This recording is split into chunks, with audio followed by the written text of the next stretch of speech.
안녕하십니까. 오늘 저널 미팅 발표자 김나리입니다. 제가 오늘 발표할 논문은 Short-term fasting and ingestion of caloric drinks affect heartbeat evoke potentials and autonomic nervous system activity in males입니다.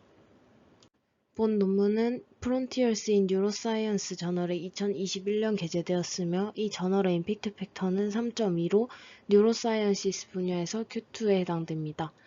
Q2급임에도 제가 이 논문을 선택해서 공부한 이유는 이 연구가 단백질과 탄수화물 음료 섭취를 전후로 심장 박동에 의해서 유발되는 뇌파 활동을 비교한 연구인데 해당 내용이 현재 제가 진행 중인 체성분에 따른 뇌파 차이와 관련된 내용에 참고가 될 것 같아서 이 논문을 선택하게 되었습니다.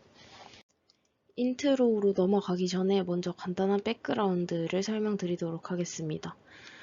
여기 나와 있는 Interoception Awareness란 이 뇌의 감각 인지로 일반적으로 여기 그림에 나와 있는 것처럼 사람이 배고프거나 심장이 빨리 뛰거나 화장실에 가고 싶거나 이런 경우와 같이 신체 내부에서 오는 신호를 감지하는 것을 의미합니다. 이러한 뇌감각은 이제 뇌의 일부가 신체가 제대로 기능하도록 유지하고 어떤 무언가가 변하면 이 신체적인 상태가 변하면 이를 알려주기 위해서 끊임없이 내부의 신호를 추적해서 항상성을 유지하기 위해서 일어나게 되는 현상입니다. 이 앞서 말씀드린 뇌감각은 일반적으로는 사람들이 알아차리지 못하지만 예를 들어서 손을 사용하지 않고 심장이 뛰는 것을 느끼는 것처럼 이 내부 신호에 주의를 기울이면 이것을 의식적으로 알아차릴 수 있습니다. 그래서 이것을 얼마나 잘 느끼는지를 여기 나와 있는 뇌 감각적 정확도라고 하고 이 정확도를 테스트하는 방법으로는 설문과 그리고 손을 사용하지 않고 1분에 심장이 몇 번 뛰었는지 등을 주의를 기울여서 직접 세어보는 등의 방법이 있습니다. 특히 여기 나와 있는 하트비트 이보크드 포텐셜인 HEP 같은 경우에는 심장 박동 유발 전이로 이 심장 신호의 지각을 반영하는 신경 피질 활성화를 측정한다고 합니다. 쉽게 말하면 저희가 흔히들 알고 계시는 ERP와 비슷하다고 생각해 주시면 될 것 같습니다. 간단하게 설명을 드리면 이 아래 그림처럼 HEP의 파형이 이런 식으로 나타나게 되고 이 HEP는 알파, PQRST 중 알파를 기준으로 계산이 되고 이 선행 연구에서는 행동적으로 평가된 이 뇌감각 인지가 HEP의 진폭 크기와 관련되어 있다고 보고하고 있습니다. 따라서 이 HEP는 이 뇌감각 인지의 신경생리학적인 하나의 근거라고 할 수 있습니다. HEP의 자세한 계산 방법 같은 경우에는 뒤쪽에서 설명드리도록 하겠습니다. 인트로의 첫 문단에서는 제가 앞쪽에서 말씀드린 인터옵셉션인 이 뇌감각 인지에 대한 내용을 설명을 하고 있고 두 번째 문단에서는 역시 앞쪽에서 설명드린 것처럼 이 뇌감각 인지를 어떤 식으로 연구했는지 선행 연구에 대해서 설명하고 있고 그 중에 뇌감각 인지를 평가하기 위해서 HEP 방법들이 많이 사용되고 있다고 언급하고 있습니다. 다음 세 문단에서는 이 선행 연구들과 관련된 내용을 설명하고 있는데 대부분의 선행 연구들은 이 심박수 감지 과제, 그 앞서 말씀드린 자기의 심박수가 손을 안 대고 어떻게 뛰는지를 유추하는 그런 과제로 측정한 이 뇌감각 분석과 배고픔, 갈증, 포만감과 같은 이 내부 신호의 평가를 결합한 선행 연구들이 대부분이라고 합니다. 이 다음 문단에서도 다른 선행 연구들을 소개하고 있는데 이 문단의 경우에는 앞선 문단과 다르게 이 물이나 일반적인 음식 섭취에 따라서 이 뇌감각 분석과 배고픔, 갈증 이런 내부 신호의 평가를 함께 결합한 연구들도 존재한다고 합니다. 이 마지막 문단에서는 앞선 선행 연구들과의 차이점 그리고 이 연구의 목표에 대해서 설명을 하고 있습니다. 선행 연구와 다르게 이 연구에서는 일반적인 음식이나 물을 섭취하는 게 아니라 직접적인 영양소인 탄수화물과 단백질 음료를 를 섭취한 후에 이것이 심장이나 뇌에 미치는 영향, 그리고 뇌감각 인지에 미치는 어떠한 영향을 밝히고자 했다고 합니다. 다음은 메소드입니다. 본 연구에서는 37명의 오른손잡이 비흡연자 남성들만을 모집하였는데, 남성들만을 모집한 이유는 여성의 경우 이 월경에 의한 음식 갈망이 유발될 수 있어서 이를 배제하고자 남성만을 모집을 하였고, 모든 피험자는 심리적 그리고 신경적인 장애가 없었습니다. 그리고 모든 피험자는 정상 체중 범주에 들어왔고 평균 연령 25.81세였습니다. 이 전체적인 실험 과정을 먼저 여기 옆에 있는 순서대로 설명드리도록 하겠습니다. 먼저 피험자가 실험실을 방문해서 EEG, ECG 전극을 부착을 하고 그 후에 이 배고픔과 기분 설문조사를 수행하고 혈당을 측정하도록 합니다. 그 후에 EEG와 ECG를 레스팅 스테이트 8분 동안 측정을 한 뒤에 단백질 혹은 탄수화물 음료 중에 하나를 1시간 동안 섭취하게 됩니다. 그리고 이 이후에 다시 배고픔과 기분 설문조사를 수행하고 그리고 혈당도 측정한 다음에 다시 EEG와 ECG를 측정하고 실험이 마무리되게 됩니다. 네, 그리고 모든 피험자들은 음식이나 알코올, 카페인, 그리고 그 칼로리가 있는 음료를 16시간, 실험 16시간 전에 삼가하도록 요청을 받았고, 여기서 1시간 동안 단백질이나 탄수화물 음료수를 마시게 한다고 했는데, 이것은 이틀 동안 실험이 진행돼서 랜덤하게 모든 피험자에게 제공이 되었고, 두 번째 날의 실험은 이 첫 번째 날 일주일 후에 진행이 되었다고 합니다. 그래서 다시 한번 설명을 드리면, 만약에 첫 번째 실험 날에 이 탄수화물 음료수를 먹었으면 일주일 뒤에는 이 단백질 음료수를 먹는 순으로 실험을 진행했다고 합니다. 다음은 EEG, ECG 레코딩에 대해 설명드리겠습니다. EEG와 ECG는 동일하게 8분씩 측정이 되었고, 이것은 이 음료 섭취 전후로 8분씩 모두 레코딩이 되었습니다. 그래서 전후로 2번 측정하다 보니까 이 논문에서는 이 아이즈 오픈과 클로즈를 번갈아 가면서 측정했는데, 한 번은 OCC, OC, OOC, 그리고 한 번은 COO, CO, CCO 이런 순으로 측정을 했다고 하고, 이 순서는 피험자마다 랜덤하게 진행이 되었다고 합니다. EEG 레코딩의 경우에는 1020 시스템에 따라서 32채널에 부착되어서 레코딩이 되었고, ECG의 경우에는 양쪽 손목 근처에 팔뚝에 부착되어서 측정했다고 합니다. 그리고 EEG 전처리를 위해서는 먼저 250Hz의 다운샘플링을 진행해주고 마스토이드 전극에 따라서 리레퍼런싱을 수행했습니다. 그리고 0.1에서 35Hz의 밴드패스 필터링을 거치고 이 FP1 전극을 기준으로 임계값 플러스 마이너스 80 마이크로볼트를 사용해서 눈의 움직임을 자동으로 감지하였습니다. 그리고 이 눈 움직임으로 인해서 이렇게 감지한 아티팩트 전후로 플러스 마이너스 200ms를 포함해서 PCA를 적용하여서 눈 움직임을 줄였다고 합니다. 다음은 하트비트 이보크드 포텐셜에 대해 설명드리겠습니다. 앞선 페이지에서도 EEG 전처리 과정을 설명드렸는데 ECG를 설명드리지 않은 이유가, 이 논문에서 따로 ECG 전처리 방법을 설명해 놓은 건 없고, 여기 나와 있는 이 커리 8 프로그램을 통해서 QRS 웨이브를 디텍팅을 하고, 그래서 ECG 데이터에서 R 웨이브를 먼저 디텍팅한 다음에 EEG 채널에서 그 R 웨이브를 마킹했다고 해서, 제가 유추하기로는 이 커리 8 프로그램 안에서 전처리와 이 QRS 그 웨이브 디텍팅을 모두 자동으로 해주는 것 같습니다. 그래서 이 뒤쪽에 설명을 드리면, 이 R웨이브를 마킹한 EEG 데이터에서 R웨이브를 기준으로 마이너스 200ms부터 800ms까지 세그멘팅을 진행해 줍니다. 그리고 세그멘티드된 이 데이터에 마이너스 200ms를 기준으로 베이스라인 코렉션을 진행해 주고, 이 데이터에서 456에서 596ms 그 R웨이브 이후에 456에서 596ms 기간에 대해서 이 민 앰플리튜드, HEP의 민 앰플리튜드를 추출하게 됩니다. 이 모든 전극에서 추출하게 되는데 그 중에서도 이 논문에서는 프론탈의 3개 채널, 센트럴 3개 채널, 그리고 퍼라이어털의 3개 채널에서 추출하게 됩니다. 이 아래의 그림은 다른 논문에 있는 걸 가져온 건데 이 맨 위에 이 내용이라고 생각해 주시면 되고, 여기 R피크 시점을 EG 신호에 이렇게 마킹을 해줘서 HEP를 구하게 되는 그런 과정입니다.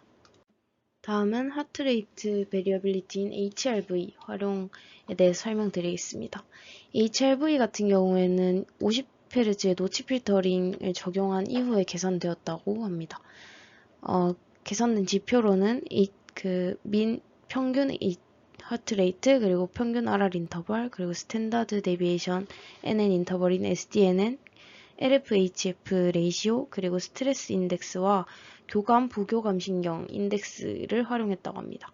이 스트레스 지표의 경우에는 오른쪽에 나와 있는 이 식 기준으로 계산이 되는데, 이 RR 인터벌의 중앙값과 그리고 RR 인터벌 히스토그램의 그 높이, 그리고 R피크 인터벌, 가장 길고 가장 짧은 R피크 인터벌 간의 차이, 이 세 개의 값을 통해서 계산이 되는 지표이고, 이 부교감신경계 인덱스의 경우에는 평균 RR 인터벌과 RMSSD 그리고 HF 파워로 계산이 되고, 이 교감신경계 인덱스의 경우에는 그 심박수, 평균 심박수와 스트레스 지수, 그리고 로우 프리퀀시 파워를 기준으로 계산이 된다고 합니다. 결과에 대해서 설명드리겠습니다. 먼저 배고픔에 대한 설문조사 결과를 말씀드리겠습니다. 이 단백질과 탄수화물 음료수 섭취 전후를 비교했을 때 이 드링크 섭취 후에 이 배고픔 정도가 통계적으로 유의하게 감소한 것을 확인을 할 수 있었고, 그리고 단백질과 탄수화물 음료수 간의 이 통계적으로 유의미한 차이는 없었다고 합니다. 그리고 HEP 결과를 또 살펴보면, 아래의 그림에서는 이 A와 B 같은 경우에는 500ms를 기준으로 A는 그 쉐이크 섭취 전, 그리고 B는 쉐이크 섭취 후를 나타내고, 이 C 같은 경우에는 전체 구간에 대해서 섭취 전과 후를 비교한 결과입니다. A와 B를 함께 살펴보시면 이 전에 비해서 후에서 이 프론탈과 센트럴에서의 이 HEP가 조금 더 강해진 것을 육안으로 확인을 할 수 있습니다. 앞선 결과를 정량적으로 나타낸 표인데, 먼저 이 앞쪽을 살펴보시면 이 앞쪽에는 프론탈, 센트럴, 퍼라이어털 영역에 따라서 이 HEP 앰플리튜드 차이를 나타낸 것인데, 센트럴이 통계적으로 유의하게 프론탈보다 HEP 앰플리튜드가 큰 것을 확인할 수 있고, 퍼라이어털 영역 역시 프론탈에 비해서 통계적으로 유의하게 HEP 앰플리튜드가 큰 것을 확인할 수 있습니다. 그리고 이 반구별 결과를 확인했을 때는 이 왼쪽 반구에 비해서 중앙 부분 미드라인이 통계적으로 유의하게 HEP가 컸고, 그리고 왼쪽에 비해서 오른쪽 반구가 또 역시 HEP의 앰플리튜드가 큰 것을 확인할 수 있습니다. 그리고 이 두 번째 표 같은 경우에는 이 섭취 전후에 따른 영역별 차이를 확인한 것인데, 영역별로 섭취 전후에 따른 차이를 확인한 것인데, 유일하게 퍼라이어털 영역에서 섭취 전보다 섭취 후에 HEP 앰플리튜드가 통계적으로 유의하게 높았습니다. 그리고 마찬가지로 반구별 섭취 전후 차이를 확인했을 때 이 우반구에서 섭취 후에 앰플리튜드가 통계적으로 유의하게 높은 것 또한 확인할 수 있었습니다. 다음은 단백질 그리고 탄수화물 음료 섭취 전후에 따른 HEP 차이를 전극별로 나타낸 결과입니다. 결과적으로 C4와 P4 채널에서만 통계차가 난 것을 확인할 수 있는데, 이 검은 실선의 경우가 공복, 회색 실선의 경우가 이 음료를 섭취했을 때를 나타냅니다. C4와 P4에서 모두 확인해 보면 음료를 섭취한 후에 이 회색 실선이 검은색 실선 공복 상태보다 통계적으로 유의하게 높은 HEP를 가지는 것을 확인할 수 있습니다. 이 결과는 그 단백질과 탄수화물 이 종류에 따른 통계 차이는 없었다고 합니다. 그래서 이것을 이 오른쪽 표에서 좀 더 정량적으로 확인해 보면 C4에서 그리고 P4에서 통계적 차이가 나는 것을 확인할 수 있습니다. 그리고 섭취 후에 HEP가 통계적으로 유의하게 큰 것을 확인할 수 있습니다. 다음은 HRV 결과입니다. HRV 결과는 이 음료 섭취 전후에 따른 지표들을 비교한 결과인데 일단 본페로니 검정까지 거쳤을 때 SNS 인덱스와 스트레스 인덱스에서 통계적으로 유의한 결과가 도출되었습니다. 하나씩 살펴보면 이 SNS 인덱스는 교감신경계 지표로 이 전에 비해 후에 감소한 것을 확인할 수 있습니다. 이 교감신경계가 더 활성화됐다는 것은 스트레스를 더 많이 받았다는 것으로 해석을 할 수 있고, 그래서 교감신경 인덱스가 감소했다는 것은 이 음료를 섭취하고 난 후에 스트레스가 완화되었다는 것으로 해석할 수 있습니다. 그래서 그 결과와 좀 같은 경향으로 이 스트레스 인덱스의 경우에도 섭취 전에 비해서 후가 통계적으로 유의하게 낮은 것을 확인할 수 있습니다. 이를 통해서 음료 섭취를 통해서 이제 스트레스가 완화가 되었다라는 것을 의미합니다. 다음 결과는 포만 상태에서 HEP와 HRV 간의 상관관계를 확인하였습니다. 이 HEP의 경우에는 앞선 결과에서 전후 차이가 통계적으로 났던 C4와 P4 채널을 활용했고, HRV의 경우에는 통계차가 났던 SNS 인덱스와 스트레스 인덱스를 활용을 했습니다. 여기서 제가 조금 의문이 들었던 건 이 HEP에서 통계적으로 유의하게 음료 섭취 전후 차이가 났던 이 C4, P4 채널과 이 HRV에서 났던 SNS와 스트레스 인덱스 끼리만 상관관계를 분석하는 것이 맞는가 하는 생각이 들었고, 전체적으로 모든 인덱스 그리고 모든 전극 간의 상관관계를 확인하는 게 좀 더 합리적이지 않았을까라는 아쉬움이 조금 남는 것 같습니다. 그래서 일단 결과를 확인해 보면 우선 결론적으로 C4 채널에서는 통계적으로 유의한 상관관계가 도출되지 않았고, P4 채널에서는 이 음식 섭취 후의 경우, 그러니까 포만 상태에서의 경우에서 HEP가 증가할수록 SNS 인덱스가 줄어들고, 그리고 HEP가 증가할수록 스트레스 인덱스 또한 감소하는 경향을 보였습니다. 이 논문을 읽으면서 몇 가지 좀 아쉬웠던 점을 말씀드리면, 일단 패러다임에서 16시간 동안 카페인, 알코올, 음식 섭취 등을 삼가, 리프레인 하도록 한다고 이렇게 논문에 명시가 되어 있었는데, 이 삼가라는 표현이 좀 모호하게 생각이 돼서 16시간 동안 피험자들이 실제로 이러한 것들을 섭취하지 않았는지 아니면 실제로 섭취한 피험자가 있는지 알 수 없고, 이것을 좀 더 명확하게 표현했으면 좋았을 거라는 생각이 듭니다. 그리고 음료를 섭취하는 과정이 1시간으로 패러다임에서 잡혀 있었는데, 이게 1시간씩 필요한 이유가 정확히 설명되어 있지 않아서 좀 아쉬웠고, 그리고 앞서 말씀드린 것처럼 ECG 신호 전처리 방법을 명확하게 명시하지 않았고, 만약에 그런 자동화적으로 잡음이 제거되는 그런 툴을 사용했다면 명시해줬으면 좋았을 텐데 그렇지 않아서 좀 아쉬웠습니다.